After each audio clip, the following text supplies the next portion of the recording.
والله الحين احنا معانا معرض والتساري بيع الطيور. ما حكمك يا عبد الله الحين ما حكمك؟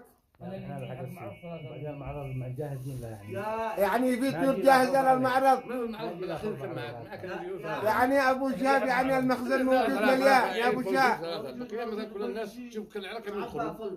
خلاص امورنا طيب. احنا كنا المعرض الحين والتسر بيع احنا. معانا الذين دعموا المعرض ومعانا الذين دفعوا المعرض موجود. خلاص امور طيبة.